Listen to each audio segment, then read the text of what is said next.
loves. Today I'm going to tell you every single book that is on my Kindle TBR. Now what do I mean by this? Amy, surely your TBR is just your TBR. No, because on Kindle Unlimited, this is not an ad, on Kindle Unlimited, when you pay your £10 a month, you get loads of books for free, and so all of these books are free under Kindle Unlimited. Now if you have a Kindle, you probably will want to buy or do have Kindle Unlimited.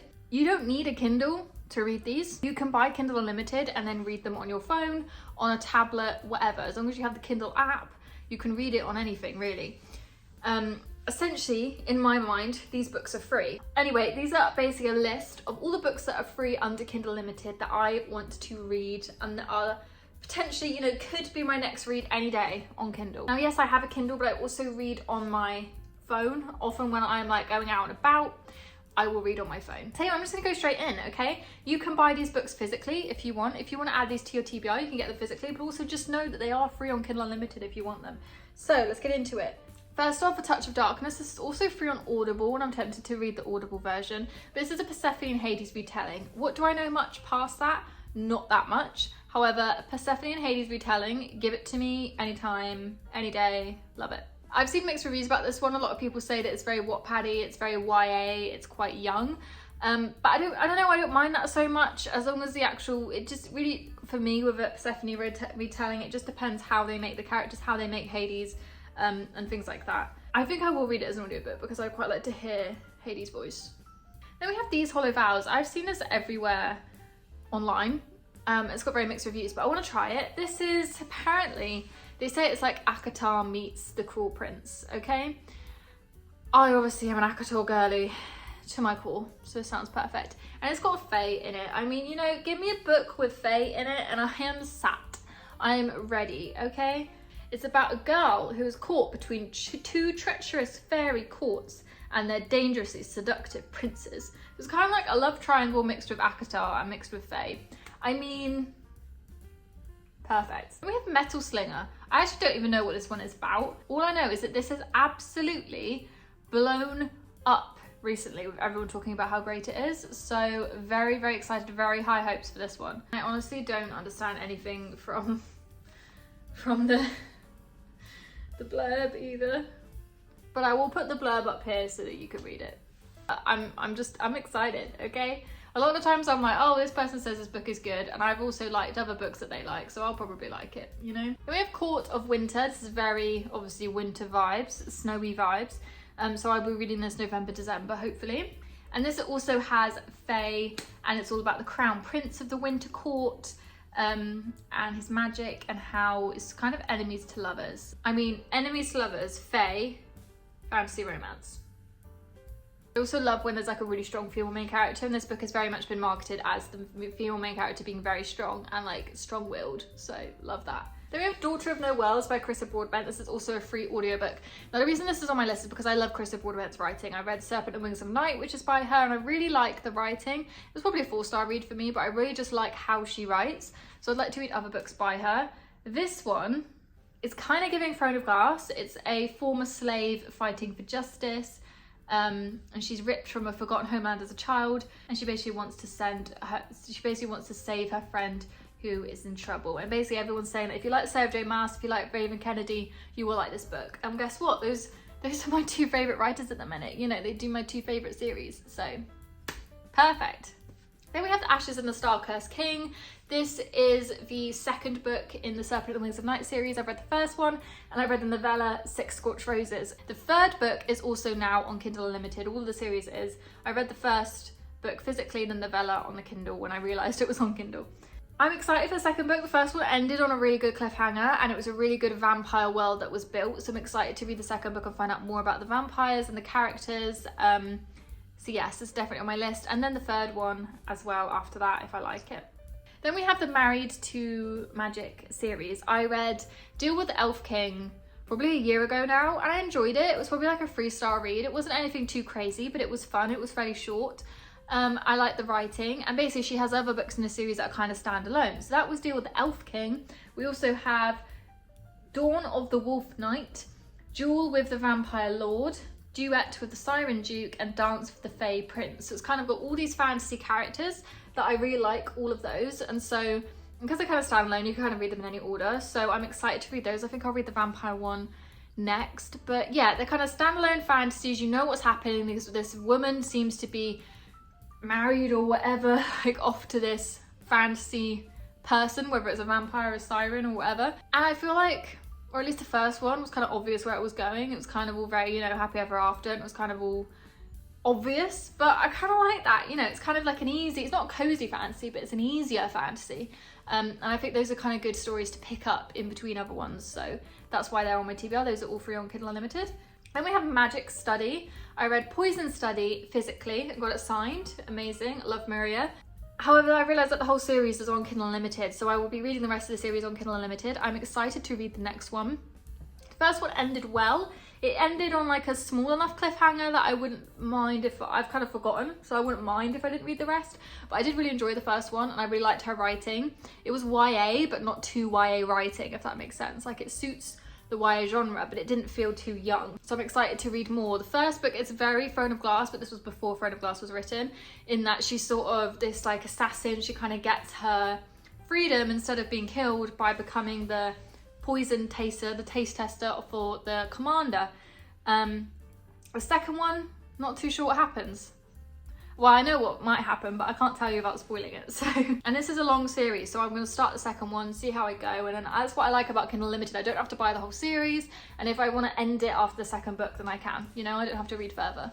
Oh my gosh, this book, I am so excited. I don't even know that much about it.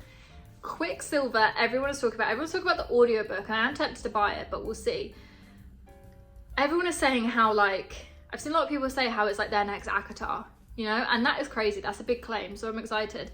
I'm not in a rush because the second book in the series doesn't come out for ages, like a whole over a year. So, you know, if I end up loving it, it's going to be a bit painful. This actual book doesn't come out until the 3rd of December, but it's now on Kindle Limited, and that's how a lot of people have read it. The main character is called Kingfisher, and he is a handsome fae warrior. And it feels kind of enemies to lovers, and very sort of who did this to you, like all the sort of best male tropes, like male main character tropes that I love. So very, very excited to read this one. Absolutely. Oh, I'm so excited. Everyone talks about how much they love this male main character, so yeah. Then we have Fantasma. Again, this is kind of Hunger Games-y, but with like ghosts and phantoms. This is actually a book that we're currently reading in my book club, my Fable book club, which you can join for free by just downloading the Fable app down below. Not sponsored, I genuinely just use this app because I found it is better than Goodreads. And you can join my book club and we can talk about it and read it together. We read a book every single month, and this is this month's. So yeah, it's kind of like, it's giving very wintry, scary vibes, but with a bit of like fantasy Hunger Games. I don't know too much about it yet because I've just started it, and I like to often go into a lot of books quite blind, but I'm excited. And we have the Book of Azreal. It's essentially about these people, these two people that team up. I think it's a male main character and a female main character that team up to find this book that will help them. I can't remember exactly what they're doing, but will help them. And so it's kind of enemies to lovers. They're kind of against each other, but also working together. And I'm very excited for it. Everyone talks about this one. They kind of compare this one to Kingdom of the Wicked because they have very similar covers, basically. And a lot of people seem to prefer the Book of Azreal, so I'm excited. Then we have the Veiled Kingdom, so the first in the series. It's a scorching new fantasy romance that ignites the pages with relentless danger, forbidden passion, intoxicating allure of enemies to lovers. Can you tell that I quite like enemies to lovers? It's almost got a bit of Bridgerton vibes in it, in just that it's got a lot of royal elements, and I love a royal fantasy where it's like almost between two courts or two palaces or two whatever. I really, really love that element, and it's got that in it, and it feels quite feminine, and I'm excited for it. Then we have One Dark Window. This is a duology, I think it is, that is always, I always see talked about. It's a Shepherd King duology. It looks very, very creepy. When Elspeth meets a mystery highwayman on the forest road, her life takes a drastic turn. Thrust into a world of shadow and deception, she joins a dangerous quest to cure Blunder from the dark magic infecting it. That's her kingdom. And the highwayman, he just so happens to be the king's nephew, captain of the most dangerous men in Blunder and guilty of high treason. I feel like all these books kind of have a theme to them, and do I need to even explain any further? But, you know, I'm excited. This definitely feels like more of a gothic fantasy, and I'm excited for that. I feel like I haven't read a gothic fantasy in a while. I don't often read gothic fantasy, even though I love fantasy and I love gothic. So it just feels like the perfect mix for me, really. Then we have Trial of the Sun Queen. Now this obviously does feel a bit more summery, a bit more bright, so I might end up actually reading this sometime later next year, but it's still on my list. I'm very excited for it. It looks really cool. 10 women, a deadly contest, only one can win the Sun King's heart. And this is a series as well. I mean, it feels very scary starting books that are in series because I have so many other series I'm still in the middle of. But I'm excited. But again, yeah, it feels like almost, if you want a summery fantasy, this feels a bit more like it. So might save it for then. Or maybe like one of those wintry, autumnal, whatever days, cold days, where it's still actually sunny. Like it's still cold and wintry, but it's sunny outside. Maybe like that kind of vibe. So those are the main fantasy books on my Kindle TBR. My romance TBR is a lot smaller, but here are some of the books. These are kind of classic ones that have been recommended that are all over TikTok that I haven't read. I haven't read many popular romance books because I'm not as big of a romance girly, and I've only really gotten more into romance at the end of this year, like the past month. Whether, you know, last year I read a lot more romance in the summer, but I don't know. I feel like this summer I was so busy with uni that I didn't really read at all. And then autumn winter feels less romancy anyway. So yeah, had a bit of a slump with romance, but whatever. So we have Love Redesigned. Now everyone talks about Lauren Asher. This series I believe is about a sort of billionaires series. Now I, as a concept, don't like billionaires. And that's not because I'm jealous. No, let's not go into that. I don't think you can be a billionaire without hurting people, maybe taking advantage of people. I also don't think anyone needs to be a billionaire. Like no one needs to have that much money. I'm just not really that keen on the concept. So it may be hard for me to read this series if I'm reading it thinking I don't like the man or I don't find the man morally good. But I'm gonna try it anyway. I did read Anna Huang's King of Greed, King of Wrath, whatever series. I read the first 2 books in that and I enjoyed them. They were okay, but I found that quite painful because of how rich they were and how out of touch they seemed.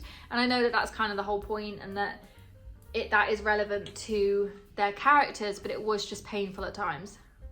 So this is the first in a series about billionaires, about romances between billionaires. So we will find out. But it's got a sort of family friends turned rivals element to it, and I might enjoy that as a concept. It might be that the actual plotline of that is more fun to me than the actual romance, so we'll see. Then we have Magnolia Parks. This is basically London Gossip Girl, okay? And I've seen a lot of Americans say how much they love this, and it does make me laugh because I do think that they will have a very warped sense of London and what it's going to be like. So I'm excited to read this as a British girl and see what I make of it. But the concept itself, yeah. London Gossip Girl, perfect. You know, need I say any more? There are 2 other books by Lauren Asher, or 2 other series, and one is The Fine Print, which is another billionaire series, but it's set in another place. So yeah, I'll read one of those first, one of those billionaire ones first, and see how I go. But I'm apprehensive, but I just want to try it. I want to try it. And then we have Throttled. This, I believe, is a sort of almost like a what's the word, like a Formula 1 kind of romance, and that seems a lot cooler. That seems a lot more fun, so I'm excited for that one. It seems like it's sort of the guy and the girl. It's also like the girl is the sister of his best friend or something, so it's those kind of tropes put together. That sounds interesting. That sounds like more like something that I can deal with. Then we have Hooked, which I thought was a fantasy when I first saw it, but it's kind of not. It kind of is and it's kind of not. It's a retelling of Peter Pan, and I love Peter Pan, so, and the story of it, so I don't see why I wouldn't like, you know, the premise of this one. But yeah, it's a dark contemporary romance, so whether I will like the dark elements, because I read Haunting Adeline last month and absolutely hated it, we will see. But like I said, it's free, I will try it. And it looks like this is the first in the series where the rest of the books in the series are also based off of different fairy tales. So I'll see how I go. If I somewhat like the writing, then I'll try the other books as well, because it might be that I prefer one of the other fairy tales instead. We'll see. And Elsie Silver, obviously I've read Chestnut Springs. The Rose Hill series is kind of set in the same universe in that it's basically about the sort of siblings and other family members of the characters in the Chestnut Springs series. And I've read Wild Love and I enjoyed it. It wasn't anything absolutely crazy. It wasn't my favourite book in the world, but it was a nice, cozy romance, cute romance. Loved it. I say loved it. Liked it a lot. But I read that on Kindle, and the second one, Wild Eyes, I believe it is also on my Kindle TBR, and I will be reading that at some point. Am I absolutely desperate to read it? No, because they're sort of standalone books. But at some point, yes, I will be reading the next one because I do like Elsie Silver's writing in as a whole, in general. And because I like her writing and all of her books are on Kindle Unlimited, it's worth reading them on there. I'm also going to try Off to the Races, which is another series she has based on a ranch. And they all do kind of feel the same in that they all kind of are based off of tropes. It almost feels like she's picked the tropes first. But I do like the way she goes into the emotional stuff of the characters, the emotions of the characters, sorry, I should say, and the history and stuff like that. So yeah. Okay, that is all the books on my Kindle TBR. I'm sure more will be added. I'm always looking to add more every single time I check. I hope you have a lovely, lovely rest of your day, and I will see you very, very soon. Let me know what books are on your TBR for this month, what books you want to read on Kindle, what you're reading on Kindle right now. And yeah, I will see you very, very soon. Thank you for watching. Bye.